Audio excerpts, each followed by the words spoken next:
В Национальном художественном музее республики открыли выставку под названием «Последние географические открытия XX века».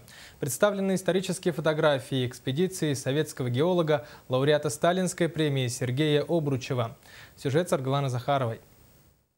Имя Сергея Обручева связано с крупными географическими открытиями XX века. Благодаря ему на карте мира появился один из самых протяженных горных систем северо-востока страны – хребет Черского. Он внес, конечно, большой вклад.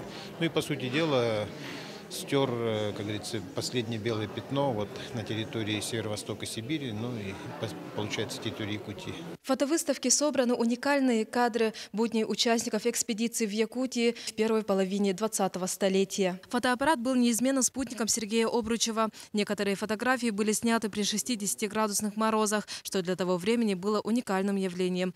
Так, во время сухопутной экспедиции 1926 года он установил полюс холода вблизи поселка Аймякон, который сегодня стал популярным местом для путешественников разных стран. Он стремился узнать новое, неизвестное. То есть он всегда шел непротаренными путями там, где еще до него либо не бывали, либо было слишком мало материала собрано. То есть его особенность была в том, что по небольшим материалам он мог составить единое целое, так сказать. Сергей Обручев известен не только как геолог, но и как автор многих работ по истории, филологии и искусствоведению.